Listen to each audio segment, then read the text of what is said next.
We're back from Bristol, Tennessee, where Major League Baseball put on the first ever Major League game inside the state of Tennessee. To accomplish this, they built a regulation Major League field with all the amenities inside Bristol Motor Speedway. That's right, a baseball field inside a NASCAR track. The avid baseball fans and NASCAR fans, this was a match made in heaven. And my words were, "We got to go." What were your thoughts when I suggested going? I was up for it. So off to Bristol, Tennessee, we went. We're going to share some of the things we liked and some of the things we didn't like about the trip. Spoiler alert, we did not stay for the game because as soon as the national anthem was finished, skies opened up and they wound up in the game until Sunday. But we're going to share some of the aspects of the event that we did see.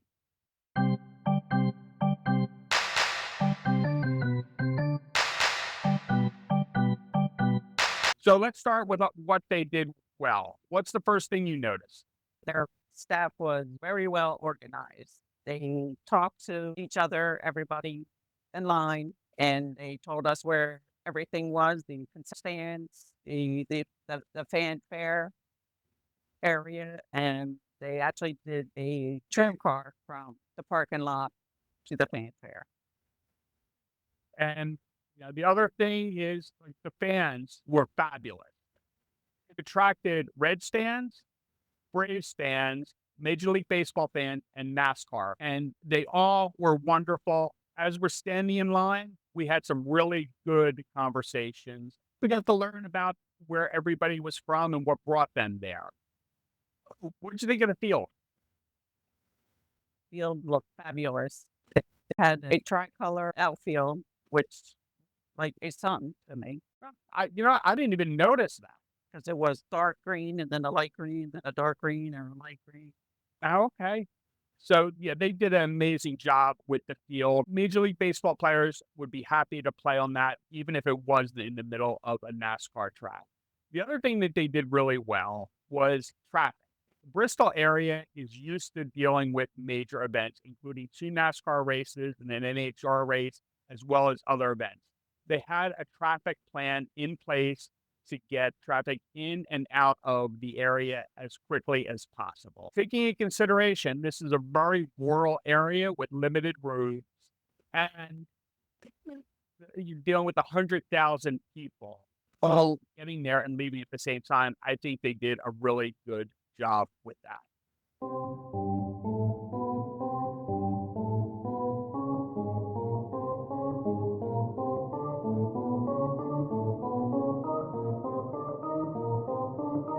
One of the things that they had in the Fan Fest was an entertainment section where they had country singers. It's Tennessee, so naturally it was very country heavy.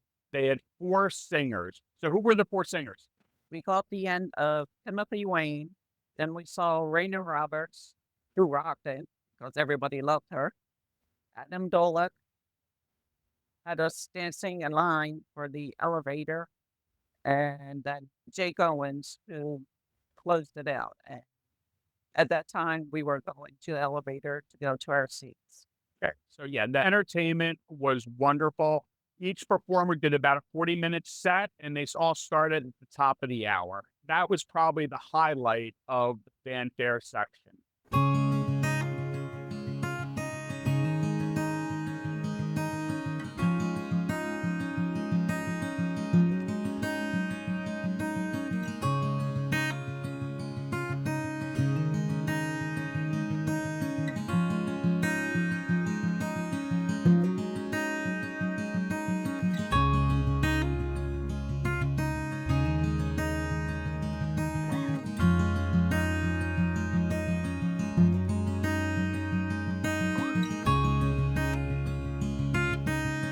They had plenty of food trucks in the fanfare. There must have been at least a dozen with all kinds of different food, and there was plenty of places to get the adult beverages if you were so inclined. So where did we wind up eating lunch? We had lunch at a barbecue truck. We had pork, brisket, and french fries. Yes, it was a bit pricey, but the two of us got a meal out of it, and we're pretty full when we left. So we'll give it a thumbs up. There were plenty of corporate displays, and they were handing out freebies, for example, fanny packs and candy. And what else were they? You had Budweiser gave you the opportunity to get some of their swag, such as T-shirts and cozies. Also, you could get your picture taken with a couple of the Budweiser Clydesdales. The Beef, that's what's for dinner pavilion, they were handing out a chance to win a supply of beef. Plus, they were handing out free jerkies, which came in handy while you were standing in line to get more food. Chevy, as Sue said, was handing out fanny packs, but you had to complete a couple different activities in order to earn your fanny pack. And we'll show you the video that they recorded. There was tons of things to do there. We were not bored.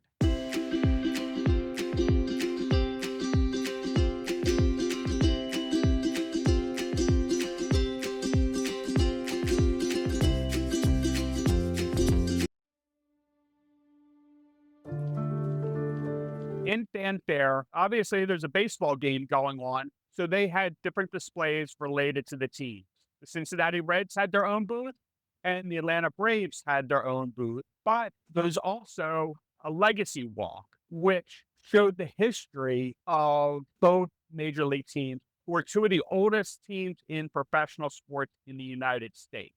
That was nice to walk through and see players that I remembered from my youth and ones that are from modern day, and highlighted some of the different accomplishments both teams have had over the years. That was a really nice touch.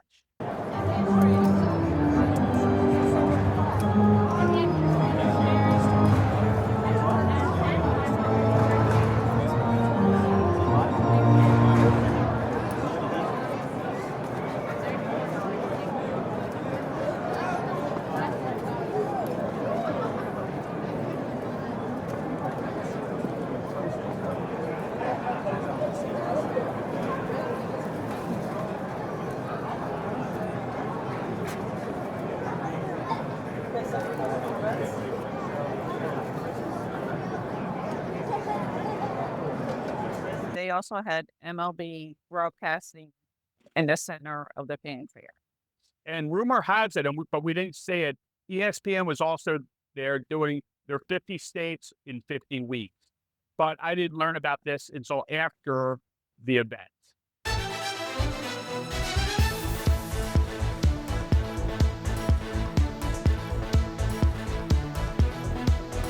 They also had a lot of tie-ins between baseball and NASCAR.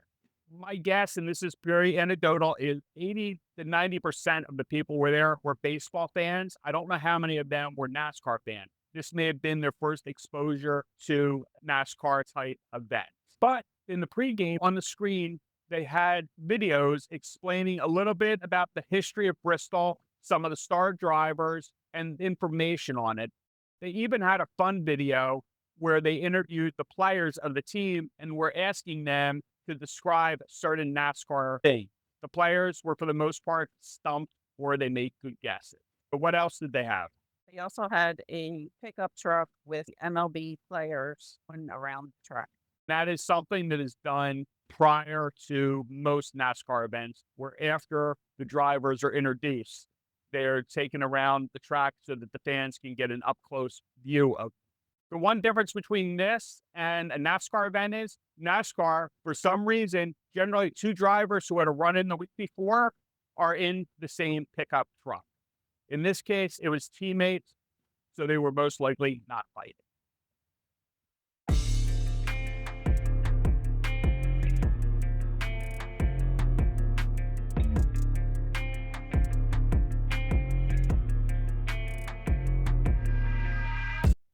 Then came 4 F-18 flyover, 2 card stunts, and first pitches by Johnny Bench and Chipper Jones. And there were surprise appearances by Chase Elliott, Kyle Busch. Chase Elliott is the perennial most popular driver in NASCAR. Kyle Busch is the best active driver at Bristol. he has 2 sweeps, which means he won 3 races in 3 different series in the same weekend. And did you happen to notice they misspelled Kyle Busch's name on the scoreboard? No, I did not. They actually added an extra E to the end of his name. I don't know if that was an inside joke or not.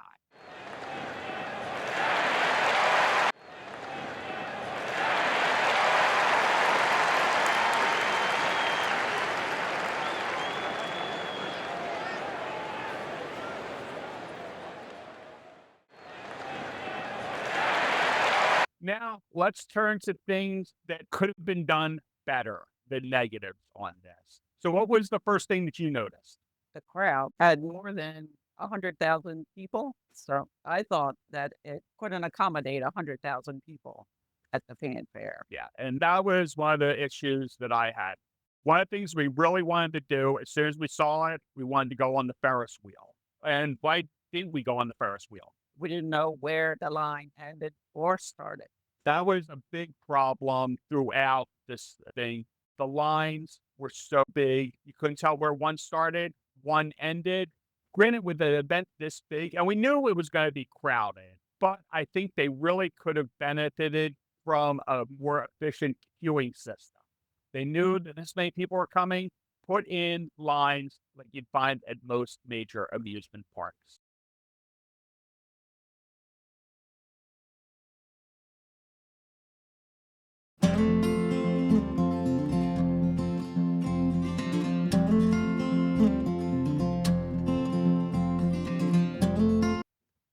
Another problem was the cell service or lack thereof, and there was no advertisement for Wi-Fi.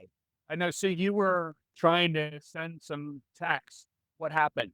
They never went through. And I had to several times uh, check on the Wi Fi to see if it was connected. We're veterans of NASCAR events, and I cannot remember the last NASCAR event that they didn't have free Wi-Fi and with signs all over. This is ironic since T-Mobile was a major advertiser at this event. What was your greatest disappointment? It was the Tim McGraw concert, or excuse me, the Tim McGraw slash Pitbull Bowl concert. It was heavily touted, heavily advertised as part of it. Am I a Pitbull fan? No. Am I a Tim McGraw fan? No. Would I go to a concert? No, but I was really looking forward to seeing them. I'm very familiar and enjoy their music. Tim McGraw takes the stage, and we can't hear what he's singing. We can hear the music fine, but we could not hear his lyrics. It seemed like they had the stage, it was prepped for a 3,000 seat arena rather than a stadium sized venue like they had. With Pitbull, he made an extended cameo at the end of Tim McGraw's set. I didn't know if they were going to do duets or go back and forth, but I was very disappointed in that whole thing. And the funny part is, Big Owen, who was playing out on the main stage, simulcast him onto Colosseum, giant scoreboard in the arena with sound, and we could hear him fine during that with the simulcast. I don't know what the mistake was with Tim McGraw, but other people in the area said the same thing. It's like we can't hear the lyrics. One of the positives of the Tim McGraw concert was he played his song "Live Like You Were Dying," which is a tribute to his father, Tug McGraw. Tug McGraw is a legendary Philadelphia Philly who famously made the last pitch in the 1980 World Series against Kansas City Royals to give the Phillies their first world championship in team history. They played that video in the background while he was singing the tribute to his father. That touched me emotionally because I'm a lifelong Phillies. Now for the stadium itself, The stadium itself, we knew this going in.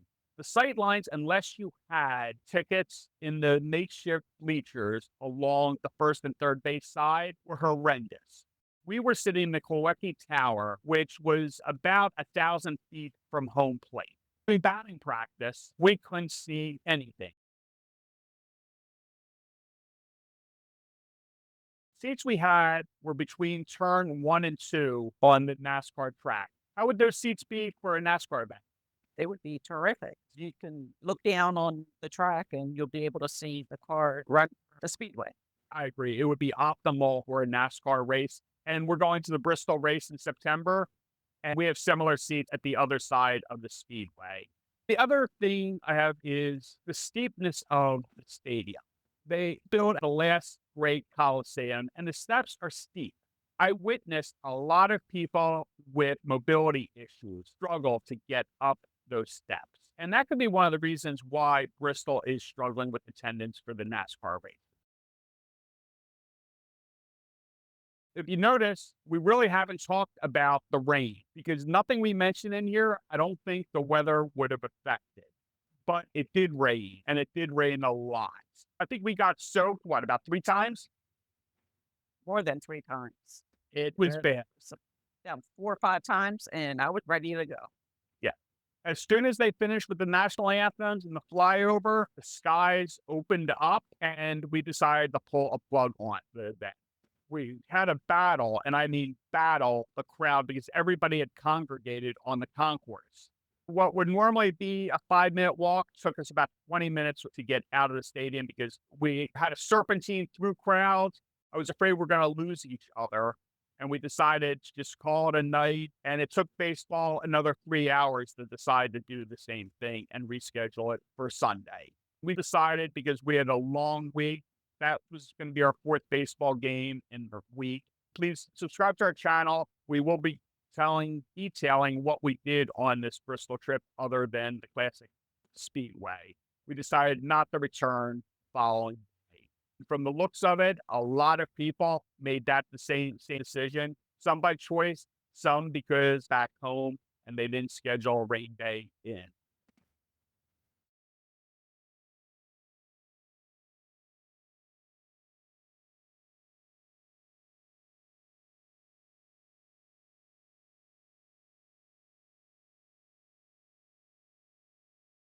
What were your final thoughts on the event?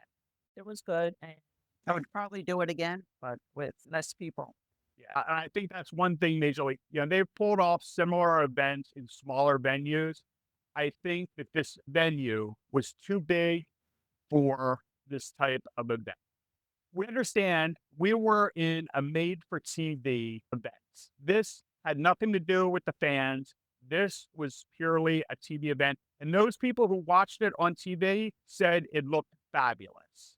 But again, we were just extras playing our part. And unfortunately, the weather did not cooperate and we did not get to see the game. I applaud Major League Baseball for trying because you don't accomplish anything without trying and failing. So if they ever do this again, I hope that they do a little more planning. Hopefully they'll get it right and we'll probably be there because we like going to events like that. If you like this video, hit the like button. Remember to subscribe because we have a lot of neat stuff coming up, including more baseball games. If it's a unique venue, if it's a major event, or even small things, we're going to be there. Please subscribe. And in the comments, put your thought if you attended the event or why you would never attend the event. So please share your comments and let us know where you think we should go next. Also, we mentioned that they had a card stunt where they showed an American flag during the national anthem and the Major League logo immediately after it. We were involved in that stunt. We actually held up our cards, did our part. But in doing so, we did not see the actual result. If you happen to be there or catch it, please share in the comments pictures of what the card stunt looked like from your point of view. And as a treat for staying for the whole video, you're going to see us sing in a version of Carpool Karaoke at the Chevy booth. Thank you again for joining us, and remember to subscribe. We out to the bone, it's out with the crowd. Buy me some peanuts and cracker jacks. I'll never get back for the home. They'd always make the shit. For it's 1, 2, 3 strikes, you're out at the old fall.